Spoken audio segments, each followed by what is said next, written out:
Hey everyone, it's Jose, the slightly older half of the Half Step Down podcast. Don't worry, we do have an episode this week. It is a ramble episode, and we're going to talk about stuff like the Superman reboot from J.J. Abrams, Daft Punk calling it a quits, that weird Metallica performance at Blizzcon, and of course the new Blink-182 album that's coming out. But I was just too tired to edit the intro. Sorry. Either way, it's going to be a lot of fun. Half Step Down starts now.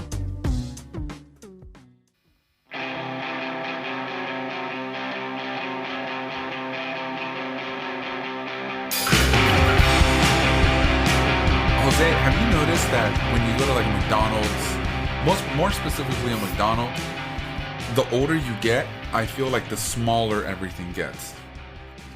And I was having this conversation with my girlfriend because she says, I told her, man, I said, these filet-o-fishes are getting smaller and smaller and smaller.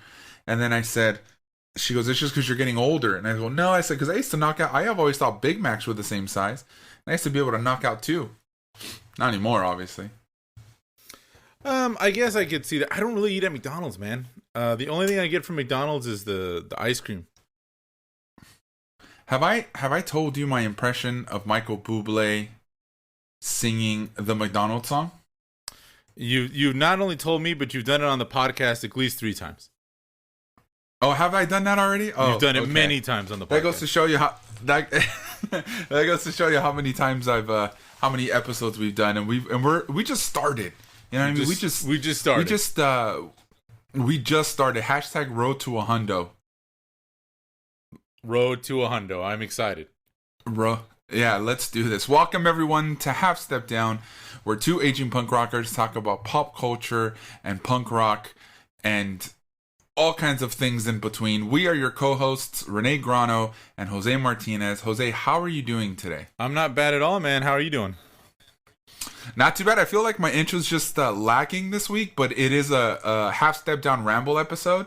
So I think hopefully the audience will give me some leeway there, right? Because when we ramble, we just tend to ramble.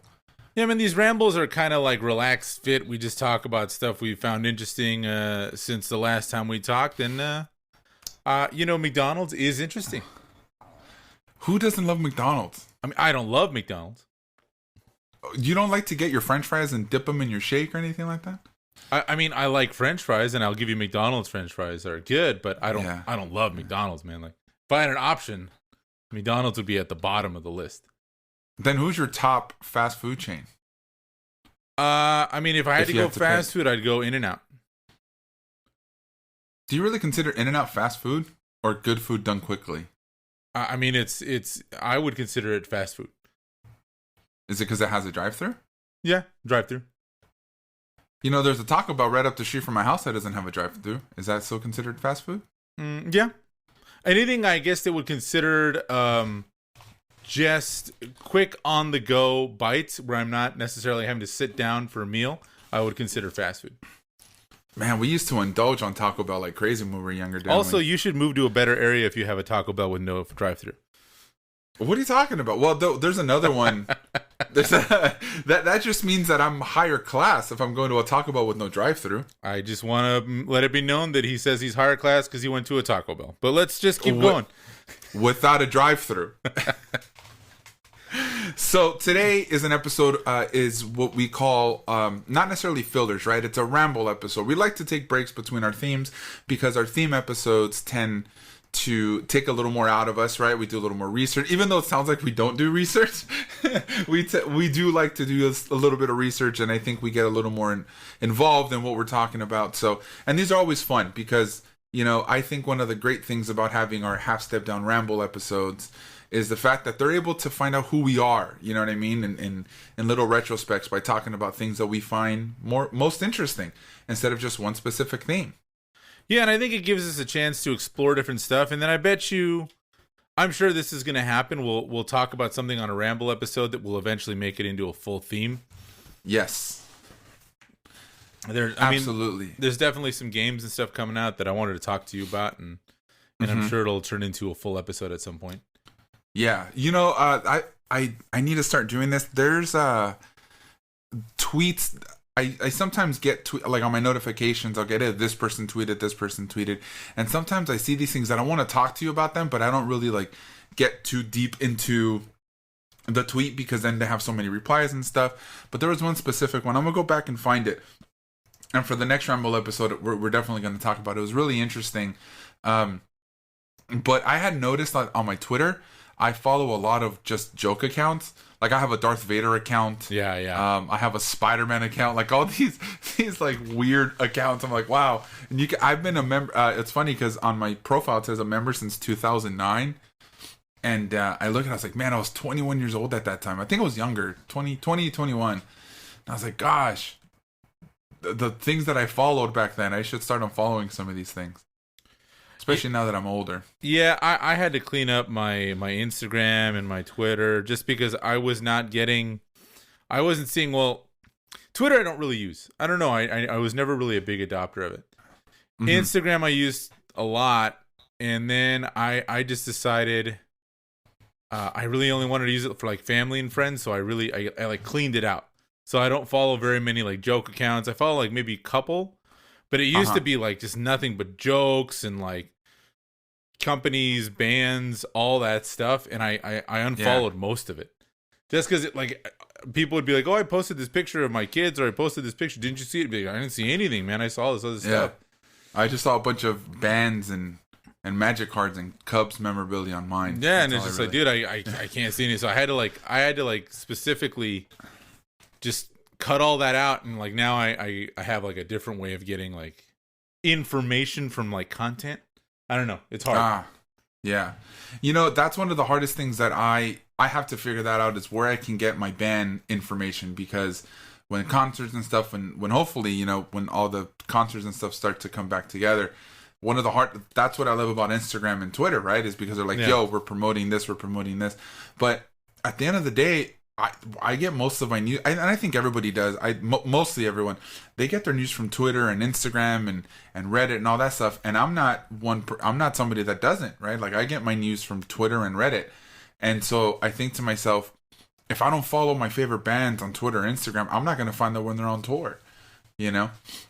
Yeah, but I'm sure there's ways to do it. I think that's what I slowly turned my Twitter into. Is I have Twitter is for bands and stuff. Yeah. And then there are like certain bands that I will get notifications for, and then Instagram became more like family and friends. Yeah. And then I don't really use Facebook that much, although a lot of my family's on it, so I will post stuff there just to the kids. You know what's better than Facebook in the US is Spanish. Like English Facebook is Spanish Facebook. So much fake news comes out of Spanish Facebook. I love it. Oh, well, yeah. I mean, I think that's a problem everywhere, but Spanish. Yeah. A lot of minions. Yeah. A lot of minion. Like memes in Spanish. They're hilarious. Yeah. My mom, God bless you, Mom. One of the best things about my mom is she was really hesitant for a long time to take the vaccine, and she just took her first one this past week, last week actually, and so I kept asking, I was like, Mom, why don't you want to take your vaccine? You know, what is it that you're scared of? She goes, I don't know if I want to take Moderna or Pfizer. This was a couple months ago, right? Yeah. And she comes at me and she says, it's because they're putting microchips in these vaccines. Oh, and then no. I start. So we didn't fight or anything, but it was just funny that, you know, trying to explain to her mom. My mom is 74. Okay. Right. So my mom is not necessarily tech savvy, you know, towards, you know, she's a little older now, so it's harder for her to really understand how to work technology and kind of know the difference between fake news and real news, especially on the internet, right, on social media. So when she finally got her first vaccine, she had called me, and because my aunt had taken her, who had already had the vaccine, and she calls me and she says, I finally got, like, I got the first one. And then, like, as a joke, she was joking with me. She goes, now I have the microchip in my arm. And I said, cool. Oh, I said, Mom, it's funny you mentioned that. I said, because I have an app on my phone now that says Mom Vaccines, and now I track you wherever you go. And then I told her, in case you ever talk back to your son, there's a feature here where I'm going to give you electroshock while you're talking smack. And I was just like, just to freak her out.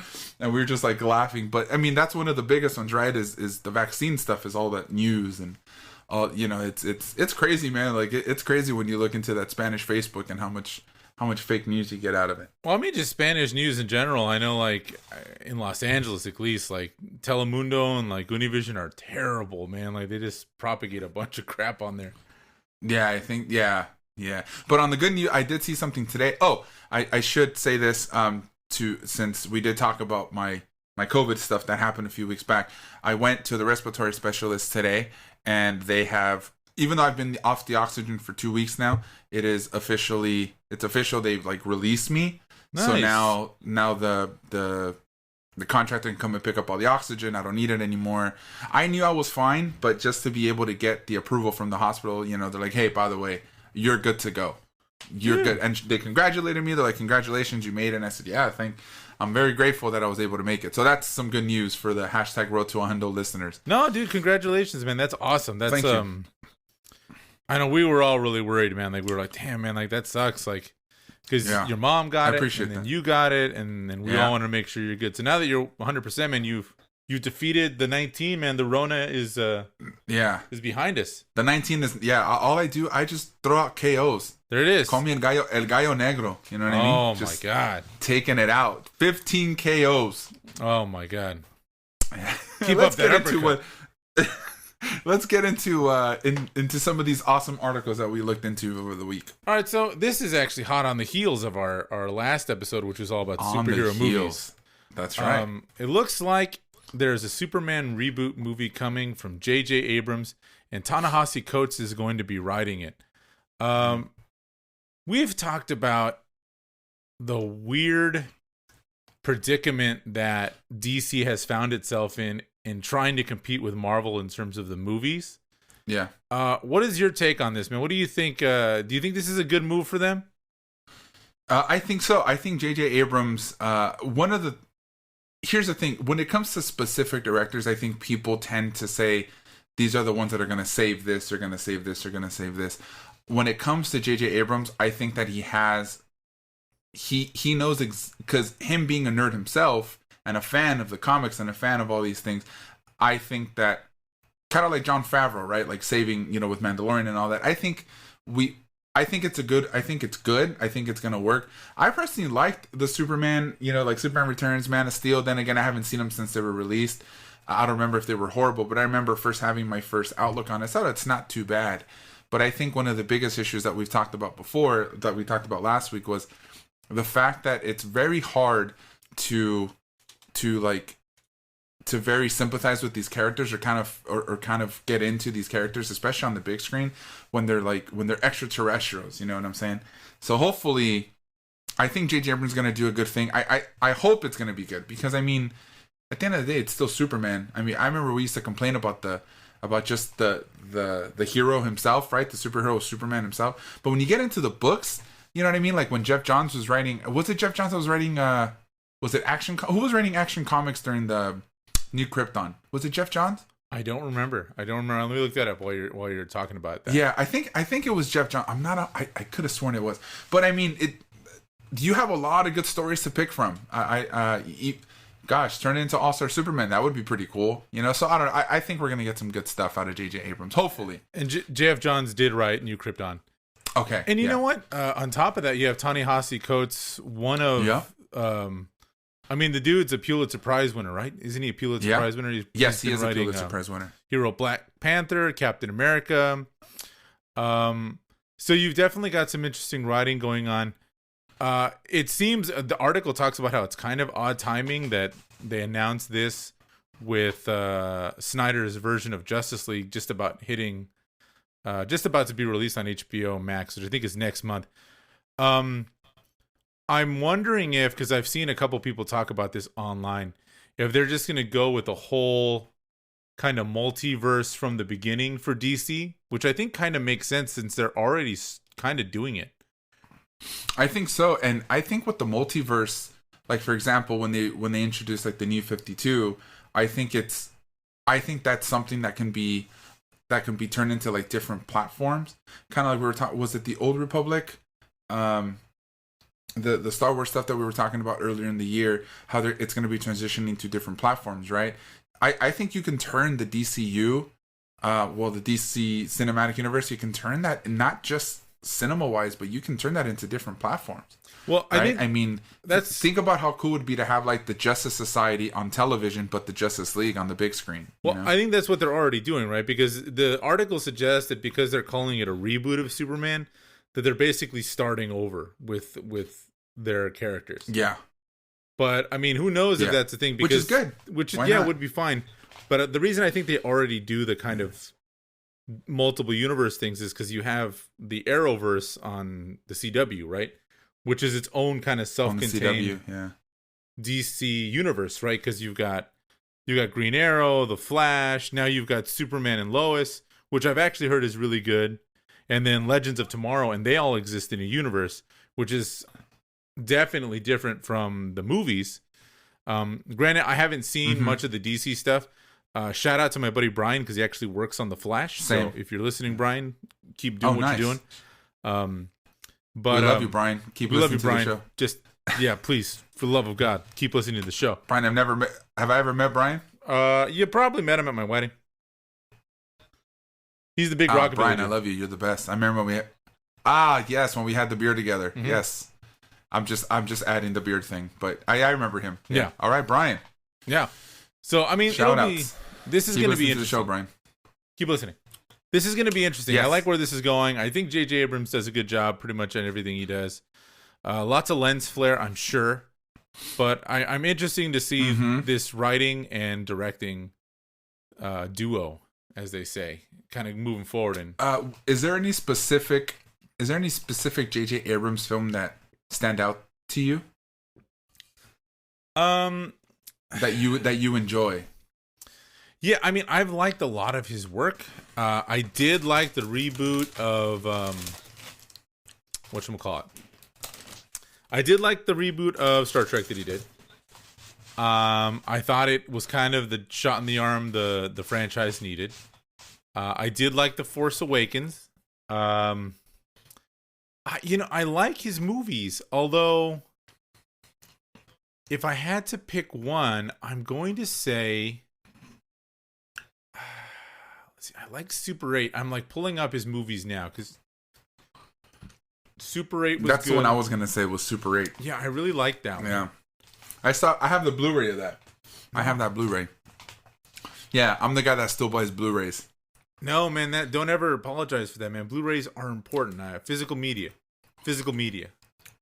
I didn't apologize. I'm just saying I'm that guy that still purchases Blu-rays. Why not? You can't go on Netflix or Hulu and get special features or extras. Yeah, it's the one thing that's missing. Yeah, I don't know, man. I'm gonna have to go either probably like Force Awakens or Star Trek. I mean, I like Rise of Skywalker too, but I wouldn't say it's my favorite. Honestly, the things that he's done that I like the most are probably his TV stuff. I loved Fringe. Fringe was awesome. Yeah, I watched a handful of episodes of Fringe. That was a big deal. And I remember Kevin and Bean would complaining because they thought they were trying to kill it because they moved it to Friday nights. Yeah, and I think it thrived on Friday nights. It did a pretty good. I mean, it lasted 4 seasons. But I remember it kind of I remember it ending well, and I actually went to their farewell panel at Comic-Con that year. So that was cool because Marta and I both really liked the show, and to get to like be there from the beginning and actually say goodbye was cool. Yeah, that's pretty rad. Yeah, I was Super 8 is the one that stands out to me because I was a big fan. I think that movie was really underrated. I don't think too many people watched it, but I was a big fan of that. And obviously The Force Awakens too, you know what I mean? We were really excited for that, and I think he did a good job on that. The Star Trek reboot I think was great. I think that's exactly, like, I agree with you. That's exactly what the franchise needed. And now you have, Picard, which I heard is really, really good. My buddy, big Trekkie, he's not a fan of this. What's the other one? The Adventures one? There's Discovery. The Discovery? Yeah, Discovery. Not a big fan of Discovery, but he said he really loves Picard. So I got to give Picard a shot. I just haven't gotten around to it. Yeah, the problem with any of the Star Trek stuff is it's all on that Paramount thing that I don't pay for. Yeah, that CBS All Access, yeah. Yeah. So I don't know. I got to figure that out. I eventually want, because I have heard good things about Discovery. I've heard bad things about Discovery. Picard, I've heard mixed things about as well from some of my Trekkie friends. I've heard Lower Decks is just terrible, like the cringe-worthy. Have you seen Lower Decks or know about Lower Decks? No, so I haven't. Lower Decks is Star Trek's animated comedy, which everyone who's seen it has told me it's just really cringy. But I got to give it a shot myself. I don't want to go out based on just what people are saying. Yeah, but yeah, I mean, there's a lot of Star Trek, and that's a big franchise they can do a lot with. But I don't have access to it. I gotta. Yeah. I don't know what I'm gonna do, man. I can't be getting all the streaming services. That's not within my realm of possibility. Yeah. I definitely, and especially when we have friends like Brian and my friend Andrew who work in the movie industry, we can't just stream it for free. I would never never even think of illegally downloading anything. Of course not. Why would we illegally stream or illegally download those kind of things? We'll never do that. No. Shout out to Andrew, but shout out if you're listening. Shout out. Keep listening. Speaking of, this is a good transition right here. Speaking of preventing illegally streaming things, can we talk about what happened to Metallica at BlizzCon? Yeah, please. Okay, look at what I did with that transition. Look at you I was the one worried about the transitions, but why would I worry when you have somebody like Jose the Transition Martinez rocking them. All right, guys. So Renee, I know when we were talking about this episode earlier, you were not exactly sure what happened. So I wasn't sure, but when you told me, I couldn't believe it. I think this is the funniest thing that's ever happened. Especially to Metallica. Of all people, right? Yes. So this last week was BlizzCon. For those of you who do not know what that is, BlizzCon is Blizzard's kind of self-contained convention where they basically give you an update on the company and their big franchises. Their big franchises being World of Warcraft, StarCraft, Diablo, and Overwatch. Just to kind of update on that, nothing really came out of BlizzCon that I'm super excited about, with the exception, the exception of knowing that they're doing a remaster of Diablo 2. That's kind of cool. Yes, I saw that. Yeah. I still have no idea when Diablo 4 is coming out. I have no idea when Overwatch 2 is coming out. And I gave up on Hearthstone a while back. I moved on. No StarCraft news? I don't think they're going to do anything with StarCraft for a while because, Blizzard takes forever to do anything. Yeah. Obviously, Diablo 4 I'm very excited for. And I really liked Overwatch. I played it for a while. And the only reason I stopped playing with it is because That's what she said. I really don't like... I have a hard time with first-person shooters on consoles. And ever since I got my gaming PC, I just recall how much nicer it is, for me at least, to play FPS shooters on keyboard and mouse. So when Overwatch 2 comes out, I'll probably jump on board for that. Just so you know, you said FPS shooters. Like there's another S in there. So would it be first-person style shooters, is what you're saying? You know what? I might have just misspoken. Thanks for pointing it out. Thank you. I mean, it's like saying, hey, let's go to TGIF Fridays. I understand that you want to be exact, Mr. I go to the fancy Taco Bell. Hey, man, I go to a Taco Bell with no drive-thru. You probably go to one that you have to wait in line. I can't do Taco Bell anymore. Every time I do, I just feel sick. And then the only thing I really liked from there was the 7-layer burrito. May it rest in peace. I think we had this conversation before. But we said, how can you not make us a 7-layer burrito? I know it's not on the menu, but can't I just order burrito supreme with no beef and call it a day? Yeah. Anyway, so moving on with what happened at BlizzCon. So usually BlizzCon is this big, convention. They have it. I think it's like in Anaheim, which makes sense because I think Blizzard's in Irvine. It's all here, Southern California. This year they couldn't. Obviously, COVID-19 shutdown. So Metallica streams via Twitch a performance, right? Yeah. Now, we've been talking about this. Twitch has been going nuts, banning people for using copyrighted material. So what does Twitch do in the middle of Metallica's performance? It recognizes that it's playing a copyrighted song and then takes the music out and just plays basically like lo-fi chill beats over Metallica trying to play For Whom the Bell Tolls. I think that's hilarious to see them just rocking For Who the Bell Tolls, and they have some like lo-fi hip hop just playing instead, and you see Lars Ulrich just rocking. That's hilarious. This reminds me. This reminds me of this story. Did you ever hear the story about the guy who streamed the UFC fight? No. Oh, this is great. Years ago, some guy put it was a UFC fight. He streamed it. But was it like a pay-per-view? It was like a pay-per-view.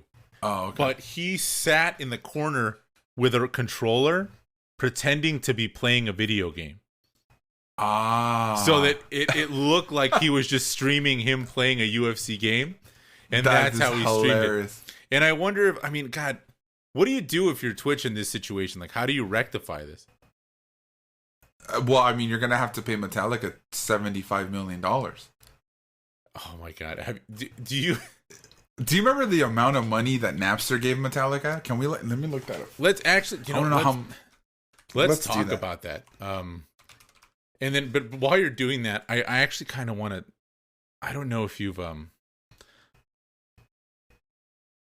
got to pull this up, but I once looked up. There was an article about bands that venues hate, and Metallica is one of those bands. Because their rider is just ridiculous. Let me see if I can pull that up. But no, man. I mean, obviously, the whole Metallica Napster thing was a big deal. We got to do a Napster episode one day for the kids, because I think so. Some of the kids don't realize just how much the world has changed in terms of music distribution. But yeah, I mean, I know $94 million. Yeah. Well, I mean, and that was a settlement between Metallica and Dr. Dre. So if you split that two ways, that's $47 million per group. Well, Dr. Dre made 47, and then Metallica made 47. I mean, if you go 50-50, I don't know how much Metallica made, but it's kind of like the way I see it is kind of it's karma for 20 years ago, Metallica. For ruining our MP3s. And you know what? And like they have actually. One of the ironic things is I forgot I know his first name is Sean, but one of the Napster dudes. Him and Lars Ulrich actually became friends. Lars actually went to his wedding.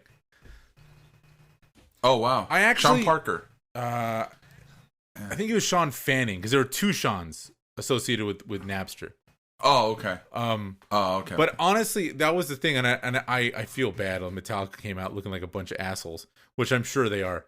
But just having no idea what they were doing, and then just becoming the most hated band in the world for the longest time. Yeah, at the time. Yeah.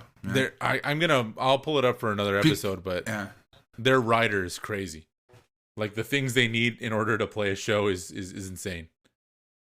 But I'll have to pull that out. Oh, really? Yeah. Is it kind of like Alec Baldwin when it comes to him, to the demands he has? I've heard. I haven't looked it up, but I've heard rumors and I've seen online that Alec Baldwin has some crazy demands when he's on stage, like when he's filming or something. And I think on 30 Rock is the one where it was pretty crazy. Like when they would fly to LA or something for stuff, he would take his own plane. He wouldn't be with it. Yeah, he had some pretty some pretty crazy demands, is what I've heard. Even on SNL. I've heard that, but I don't know anything about it. Yeah. But yeah, I remember seeing an article a long time ago, but I can't find it, and I'm not going to be able to like figure it out. I just know that when it's like 4 semis full of stuff. Yeah. It's just like a ridiculous amount of things. It's crazy. Yeah. Have I ever told you, I don't know if I've ever brought this up on the podcast, but my theory on how everybody's favorite actor is Tom Hanks, even though they don't know. You told me their favorite actor is Tom. Have I said this on the show? You have told me on the show. We have talked about how you said. Okay, talk about it again. So Tom Hanks is my theory is that Tom Hanks is everyone's favorite actor. Whether you don't think so or not, he still is, because everyone has seen Tom Hanks in a movie, but they've never seen a movie with Tom Hanks that they do not like. And I'm sure he's made movies that just aren't as good, that not his best performances, but you've never seen them because you've only seen movies that you like with Tom Hanks in it. Okay. You're right. I have not seen Jupiter Ascending or whatever no, not Jupiter Ascending. What's the one he was in? where it was like the Wachowski siblings. Oh, Cloud Atlas. Yeah, I've not seen Cloud Atlas yet. Yeah, see? Yeah. All right, we got to talk about this. Besides Metallica's awesome BlizzCon performance. Oh, I can't talk today. Yeah. It's late. It's okay. We got to give a little moment of silence for Daft Punk, man. Calling it a quits. Yeah, calling it quits. That's crazy. But how do robots call it quits? They just decommissioned, man. They shut down. Down. It's just a shutdown. Okay. I don't know, man. I feel bad about it. I loved Daft Punk. Yeah, absolutely. They got to be one of the electronic bands that kind of started getting me okay with that kind of music, because EDM for a while just annoyed me. Yeah. Obviously, you grew up the punk rock world or the metal or anything like that. EDM just doesn't seem right. Yeah, I agree. Even though, honestly, it's very much the same. It's like there was a great joke on Metalocalypse one time. Where it was like Nathan Explosion was waking up because he was doing construction at his house, and he was like, how can anyone concentrate with all this dumb rhythmic pounding? And then he just plays black metal, and he's like, oh, that's much better. Yeah, it's I think Daft Punk was the transition into EDM to anybody that liked metal or punk or any sort of sort of rock music. I gotta give that that title to Prodigy. But I think Daft Punk was the first one because I felt like they had like some showmanship, and their songs are just so damn catchy, and they're just kind of able to transcend different kind of things. But I think that for metal and punk kids, it had to be Prodigy that got you in the EDM. I would think it's Daft Punk, and then you take a step up to Prodigy, and then that's when you keep moving forward. Well, I would say because Daft Punk maybe is back then it was Prodigy. Yeah, I would say Daft Punk was more of a pop, or I mean, Prodigy had punk and like metal elements to it from the beginning. Yeah. But I think like just in terms of even just like non-punk and metal kids, just people that wanted to get into that kind of scene. They were really accessible, and they were just on top of the amount of artists they work with, right? So you had all sorts of like remixes and collaborations with all sorts of different different artists and stuff. So that was always cool. Yeah. Well, R.I.P. Daft Punk. I mean, you guys will be missed. But, man. Yeah. Definitely. But speaking of collaborations, Jose,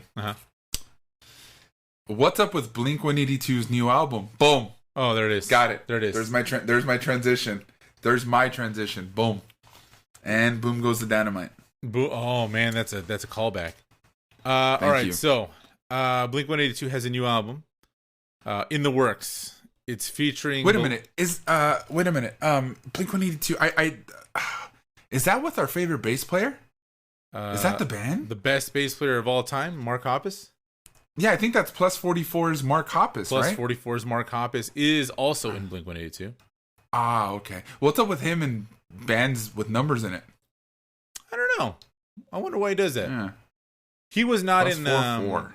He was not in that other one, right? Wasn't Tom DeLonge in one with Boxcar Racer? Yeah. No, that was Tom DeLonge. Yeah. But Travis Barker was in that too, right? Yeah, Travis Barker was on Boxcar Racer and also Plus 44. Do you remember the Transplants? Yeah, I think they're still doing stuff, aren't they? I don't know. Is Mark Hoppus still in the Mark Hoppus. Is Travis Barker still in the Transplants? I think so. Let me look. I gotta look this up. Oh, cool. I wasn't a big fan of the Transplants. I loved Boxcar Racer in high school. Obviously, that was the emo day. But Plus 44 wasn't ever my thing. I wasn't really a big fan. Yeah. I was never a big fan of Angels and Airwaves either. Yeah. I don't remember Plus 44 songs. I remember the video to a Boxcar Racer song. And I remember... Okay. That's more than Plus 44. I am aware of Angels and Airwaves. But that's mostly, I think, because of the... Tom DeLonge likes aliens, and I think that's more where I come in. And apparently the Transplants I will are still give respect to yeah. Oh, okay. Is Travis Barker still in the band? Yeah, he's still in there. Is he still doing? Well, that dude collabs with everybody. That dude That dude does everything with everyone. That's all he's about, man. He's just play my drums in front of people. Yeah. Yeah, man. So, all right. So here's what's coming up on the new one. So we got the likes of Grimes, Lil Uzi Vert, and Pharrell. I'm going to say Vert like that. Kerrang points out that drummer Travis Barker says Blink are about 60% done with their follow-up to 2019's Nine. Based on Barker's comment, it sounds like they're going to be continuing with kind of a pop-minded path. They've got songs, like I said, with Grimes, Lil Uzi Vert, and Pharrell. I am interested in seeing what this will turn out to be. That's going to be pretty interesting. As we know, because Barker, I guess, was the producer for Machine Gun Kelly's pop punk album.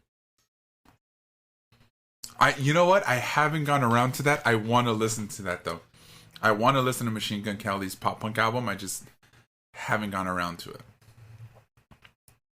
I've heard the song that's on the radio. It is what it is. Again, I am not the biggest pop punk guy. I did not know much about Machine Gun Kelly, other than he was a SoundCloud rapper. But it seems like there's. Am I hearing there's a lot of like cross pollination between the SoundCloud rappers and the pop punk kind of scene? Yeah, a lot of the pop punk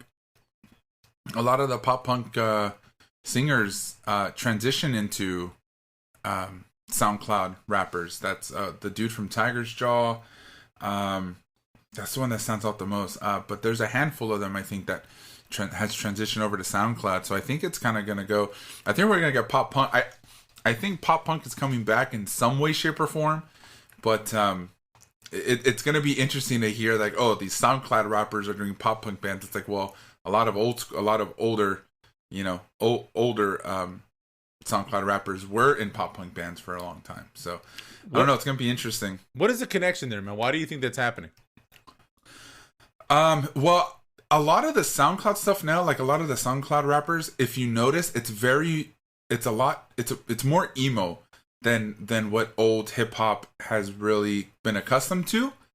And I think that's why. I think that's where it comes around, because for a long time, a lot of these like these older bands from like, you know, from 2009 and on, there was a lot of influence of hip hop in their music, in their writing styles, I guess, and I guess they're just moving that over into hip hop. But I don't know why specifically they move over to the hip hop genre, but I do know that a lot of it is a lot more emo, and I think it has to do with the singers. But I'm not 100% sure what the connection there is.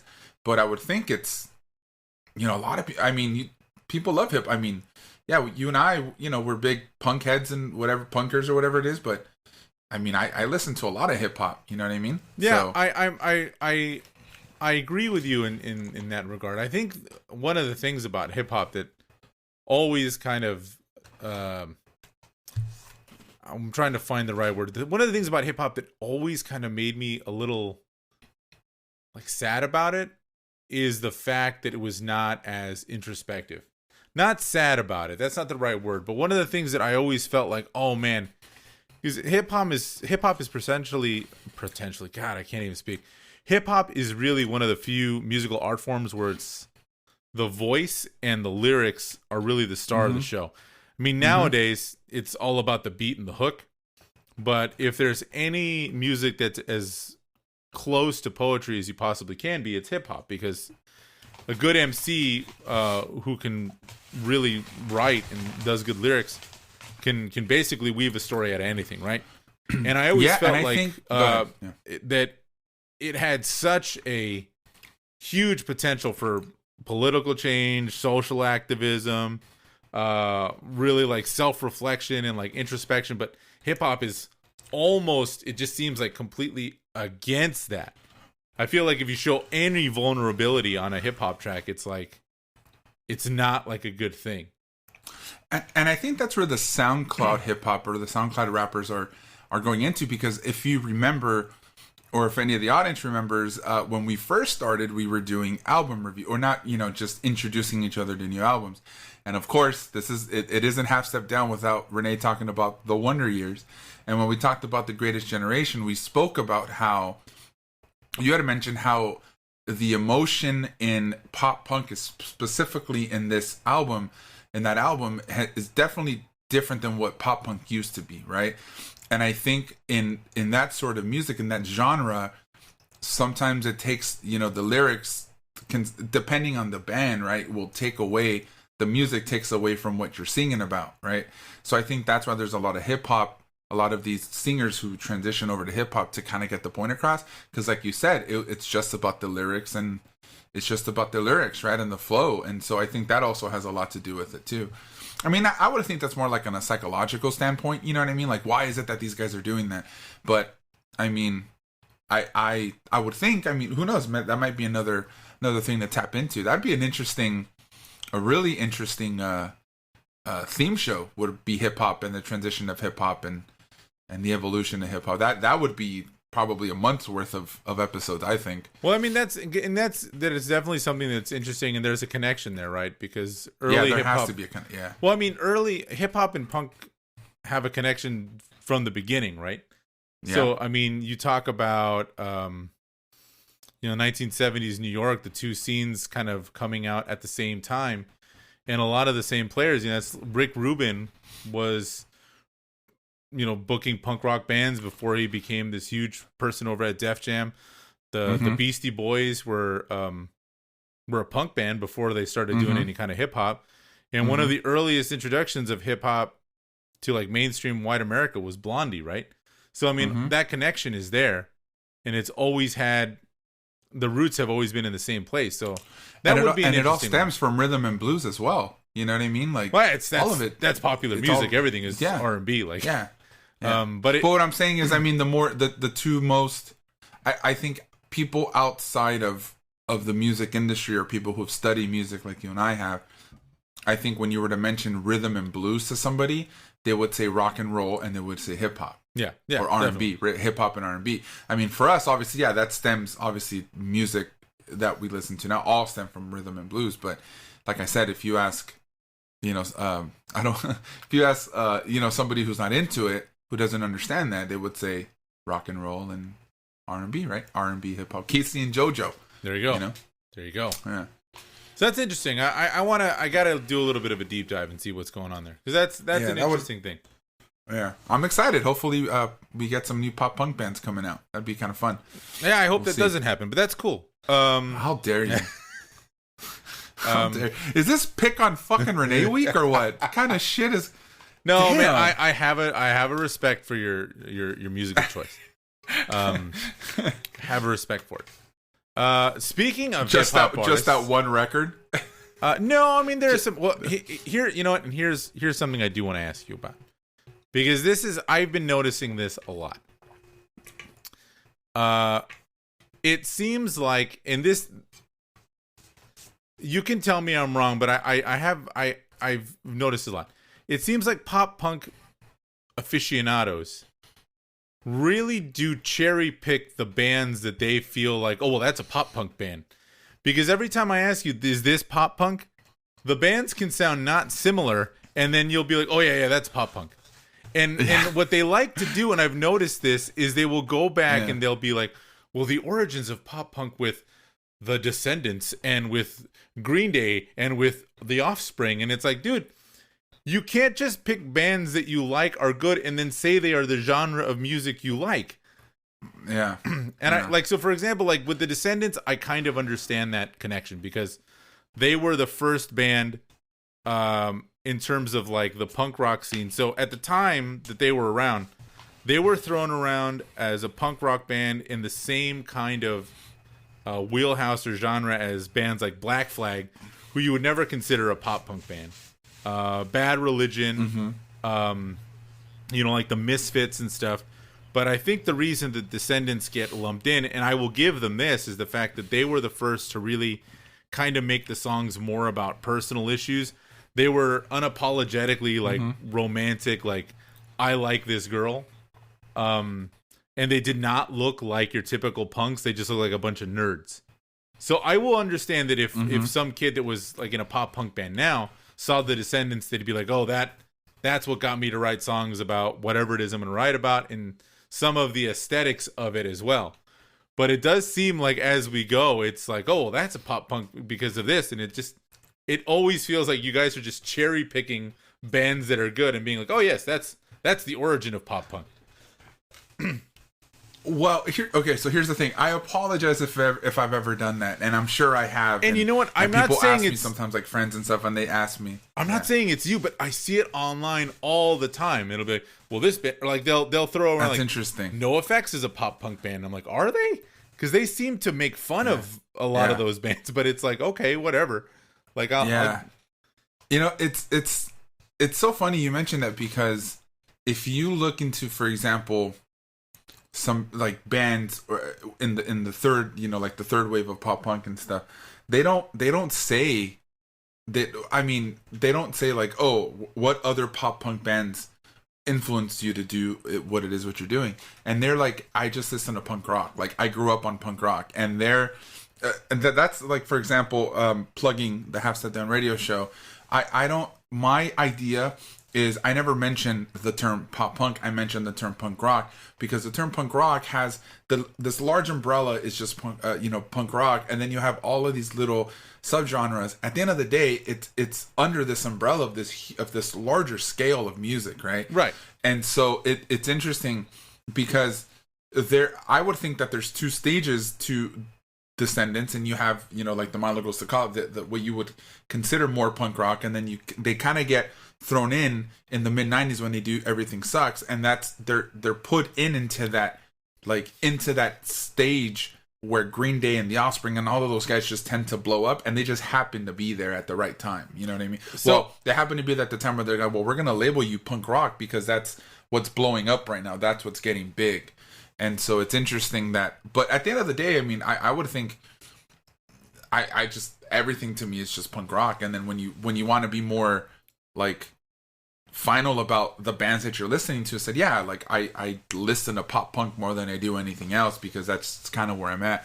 But yeah, I mean, I don't think, I mean, there's main bands that are what I would think are like staples of the subgenre, and then from there, people who want to think like, this is pop punk, this is punk rock, this is metal, this is hardcore. I think that's just the way it is. Like these with my generation and so on, and on, I think just kind of start to pick, because there's people who love just metalcore or hardcore, and they don't listen to metal because metal is too different than hardcore or things like that. It's like, I think the labels, picking your labels and genres, I think is pretty common nowadays. So yeah, and I don't know. I definitely think that's like a Spotify, like the internet generation wants to kind of get the things they want exactly, which is odd, because I would have thought it would have been the opposite, right? Like now you have the entire spectrum of all of music to listen to. Yes. And now I would think you would go in multiple different directions, but most people just want to find something they love. Just to give you a general example of what I'm talking about, I just Googled pop punk bands. This is the list of bands it gives you. Blink-182, okay. Green Day, all right. Yeah. Newfound Glory, okay. Sum 41, Fall Out Boy, The Offspring, okay. Paramore, My Chemical Romance, Neck Deep, Good Charlotte, The Story So Far, Simple Plan, NoFX, Jimmy Eat World, Knuckle Puck, The Descendants, State Champs, Panic at the Disco, Taking Back Sunday, Melancholy, MXPX Saves the Day, The Ramones, Bad Religion, The Used, Rancid, Screeching Weasels, The Buzzcocks, Alkaline Trio, Motion City Soundtrack. And it's kind of like, these are all over the place. Yeah, it's all over. Yeah. But that was my 2 cents, because I always thought like, damn man, people keep throwing out these names, and I'm like, whoa. Yeah. And I laugh when you say Panic at the Disco and you say, this band, and it's like, no, that's not.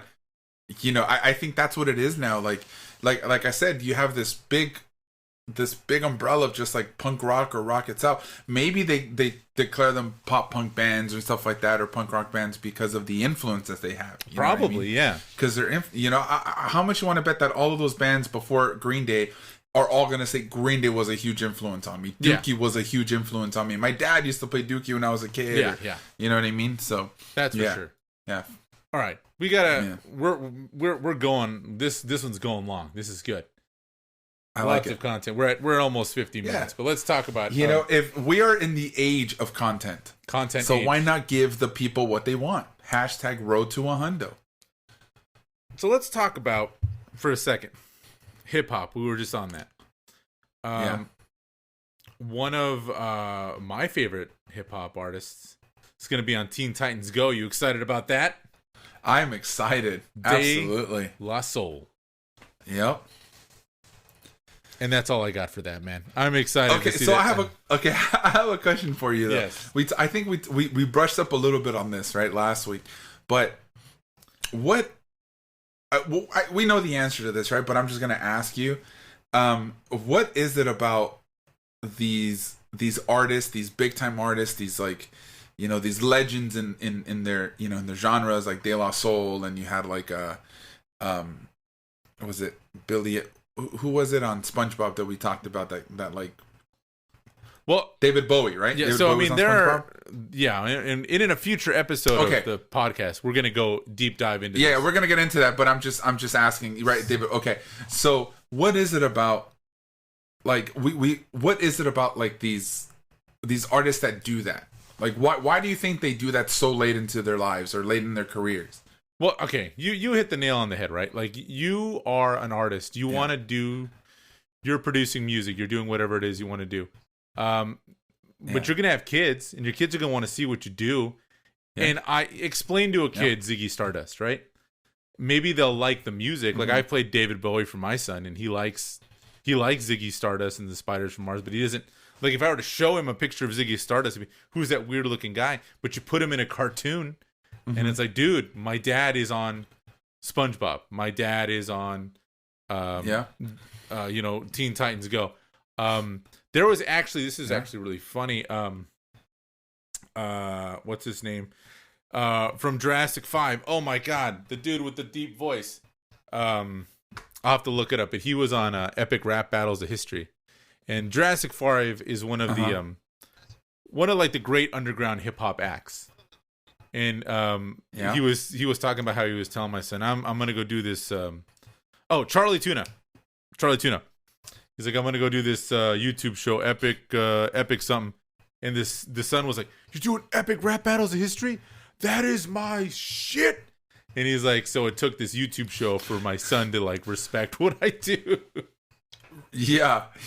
And yeah, that's what I said. I was like, at the end of the day, we respect and we love, Metallica, Green Day, David Bowie, De La Soul, even Q-Tip, Ice Cube, directors like Robert Rodriguez, who has done some amazing stuff. But we got to remember, at the end of the day, they're dads, they're parents, you know what I'm saying? And they got to do things that their kids want. Like, dude, my kid loves SpongeBob. How am I not going to do that? My kids love Teen Titans Go. Let's go do some shit on Teen Titans Go. The older we get, the older they get. You know what I mean? Well, it's just totally. It's a part of life. It's the circle of life. Like, you know what I mean? Like, fuck, De La Soul, are you kidding me? That's awesome. Fucking, it's just shit like that. I think it's pretty cool that, Rob, like you're the one that mentioned about Robert Rodriguez, right? He does one for him and one for his kids. That's why he does Spy Kids, and Spy Kids is still pretty good, anyways. But those kind of things are like I said, the older it's the circle of life. So I think it's pretty rad. It's pretty cool, man. I mean, I don't have kids yet, but I'm sure by the time I have kids and your kids and they get older, we're gonna have to do a podcast that's specifically for them. Yeah. Now, speaking of getting older, what podcast will we do? What podcast would we do for our kids so they can respect what we do? I learned long ago. What would the podcast be about? I learned long ago that it doesn't matter what you do. Your kids are going to think you're uncool. The second you become a dad, you can no longer be cool.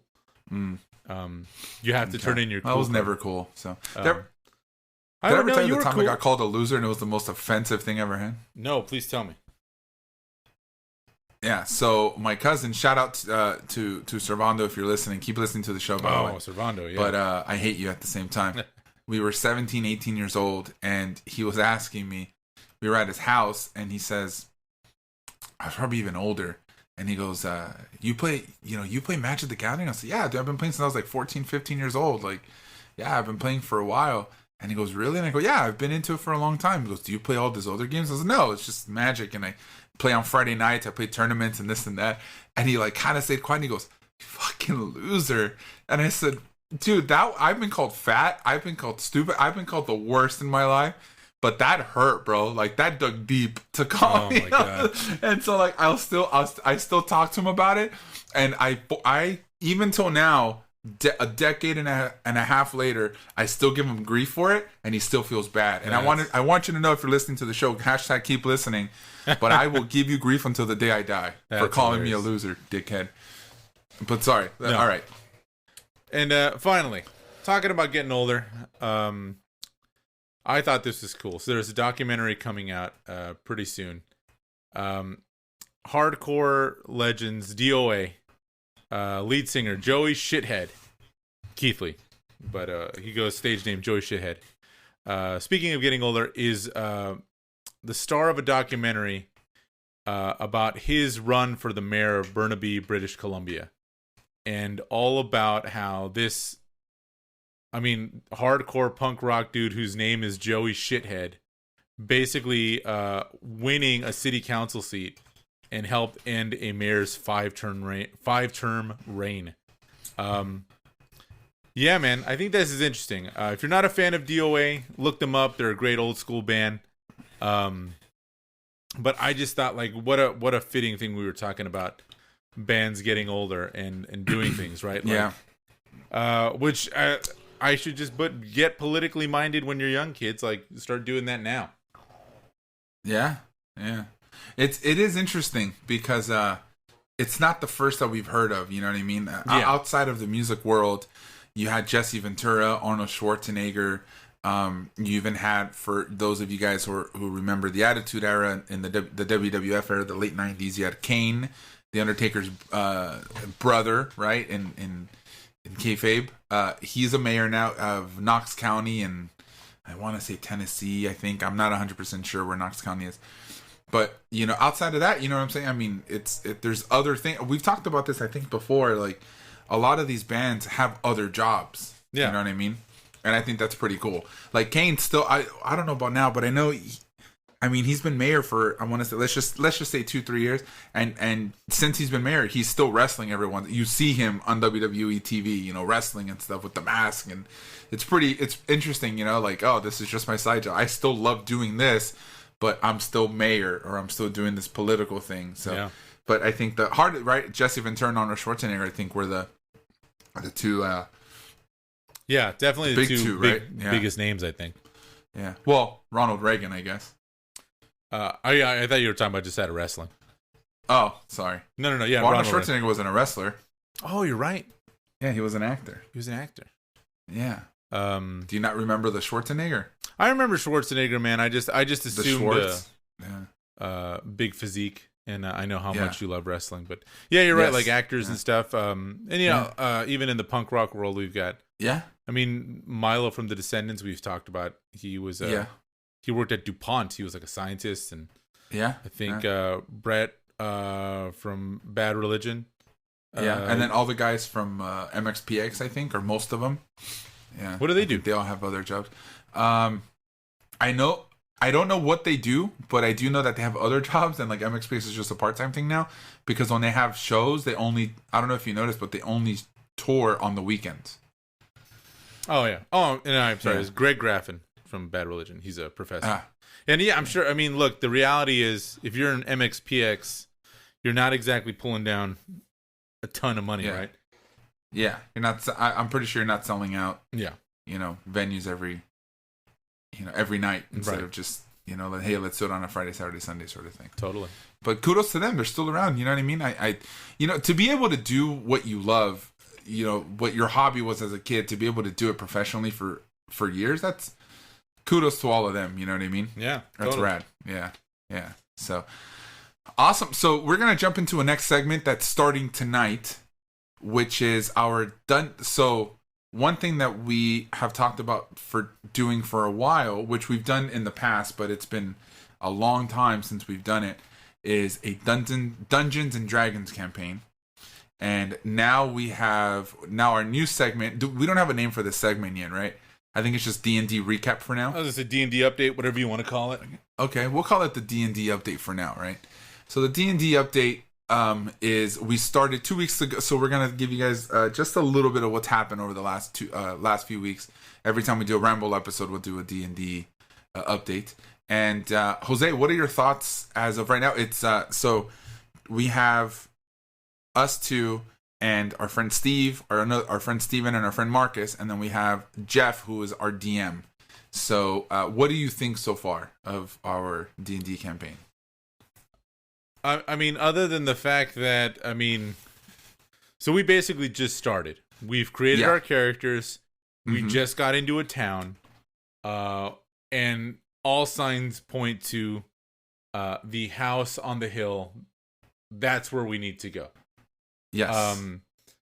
Probably a more succinct way of saying what we just said is Renee and I have recently started a D&D group. Renee's friend Jeff is DMing. And I'm liking it, man. Jeff is a good DM. I like that he has a big emphasis on backstory. I like that there was what you called Session 0, where we just kind of rolled our characters and got everything together. I am enjoying it. I think we are getting the personalities to kind of gel. So one of my buddy that I invited, my buddy Dave. Oh, and we have Dave. Sorry, Dave, if you're listening. He had never Keep listening to the show, please. He had never played D&D, so he was kind of like he's like a total newbie. He coined the phrase. He was D&D flowered. And I'm like, okay. And he was like trying to figure out like, well, I was asking all these questions for this character because I was thinking this, and it's like, no, man, like that's the whole point of the game. Like you can do whatever you want. But so far it's been good, man. I will say, I think it's funny that even in D&D, you decided to ask to speak to the manager. Yeah. When trying to buy some fish. I said the mayor, not the manager. I think everybody thought I said manager. Well, no, I think the mayor of Salt Marsh. Your exact words were, can I speak to someone else? Can I speak to someone that's in charge here? And it's like, oh man, did you just Karen'd it up? But that's the point of the game. Yeah, that is. I can do what I want. So if I want to be a real life Karen, I'll be a fake Karen too. Do it. Yeah, but it's a lot of fun. I think what got Jeff the most was Steve's character. Based on Gary Busey. And remember in our session 0, he had him rolling for like 10 minutes, just dying of laughter. So I thought that was pretty great. The half-orc bard, right? That's the way to do it. Orc. Yeah, the half-orc bard. That was great. Yeah, so it's a good time. I will say that the reason I said shit on Renee Week is because even during our session of D&D, people were shitting all over me. And I'm like, guys, I had no idea we were playing yet. I apologize for the fact that my computer got cut off and I wasn't able to hear anybody. I was playing guitar. No, you want to tell them the story? You were playing guitar. Yeah. What must have been... Because we were waiting, right? Because we were waiting for other people to show up. Well, I don't even remember if people were... I remember Jeff was trying to explain something to someone. Yeah. And it's like you were playing guitar right up on the microphone and we couldn't hear anything but you playing the guitar. Yeah. And I'm like, dude, like, come on, man. We need to get this going. Yeah, it called me out on it. And I was like, oh, did we start already? So here's the thing, though. Because when I was because we're on a Discord server, being on the Discord server, we were having some wonky issues, right? Steve wasn't able to get on. I didn't even know Steven was on there because, Steven can be kind of quiet sometimes, And I remember it was really quiet, and I was like, I'm just going to pick up my guitar and wait. Like, I don't, until everybody shows up because I can hear everybody. And then for a while, I just heard our friend Marcus just kind of like laughing every once in a while and just like saying these things. And I was like, who's he talking to?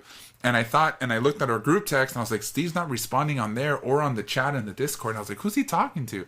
And then that's when you called me out on it. And I was like, oh, have we started? I didn't hear a single soul. So what I did, I was like, can you guys not hear me?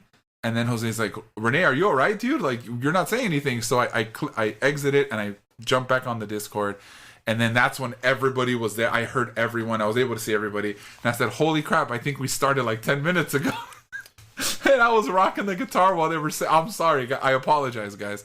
My bad. It's all good, man. I had no clue. It was my internet. It was my internet connection. I will do better next time. I'll play the electric guitar so that way you don't have to hear me. There you go. Just plug it in. Amp it up.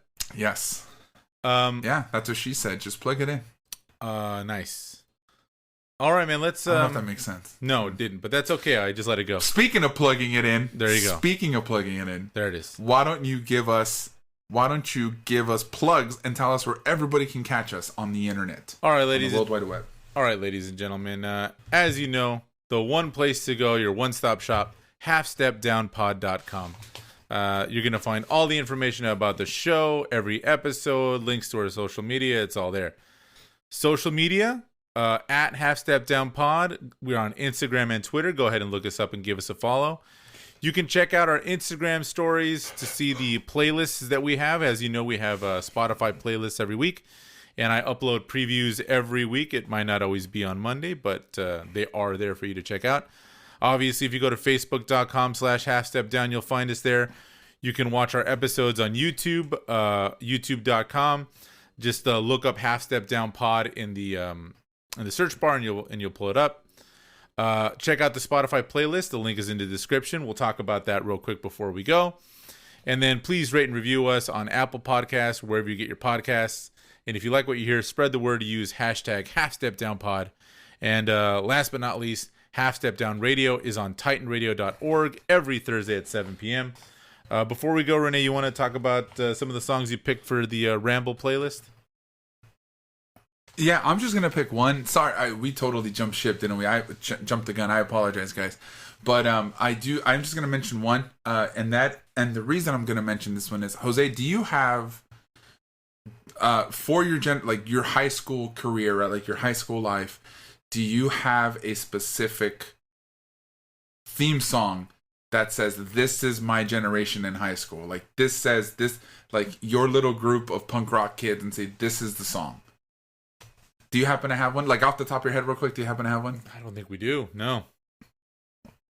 Okay. So the reason I say this is because I don't know if you're big on TikTok, but on TikTok, there's a song called, there's a song that's blowing up on TikTok. It's super big. And this is like the anthem for people in high school. For my girl, actually, it's my girlfriend's time in high school. She's about 3-4 years younger than I am.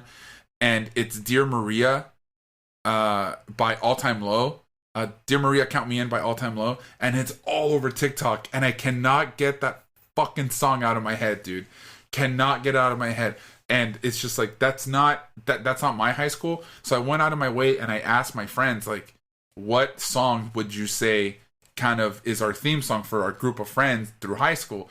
And there's just like songs after songs after songs. I was like, how did they pick this song? Like, how did they go with Dear Maria? And there's even talk about it on TikTok where they're saying it shouldn't be this one. It should be a My Chemical Romance song. It should be this. It should be that. So that's why I'm picking Dear Maria, because I cannot get it. It's been stuck in my head for like a week now. And I went on Spotify and it has like 200 and something million listens right now because it's blowing up on a different platform. So that's one that I picked. And I'll just pick one more. I picked I've been listening to a lot of Queens of the Stone Age and a lot of Coheed and Cambria, so I picked No One Knows off of their Songs of the Damned record from Queens of the Stone Age, which is great.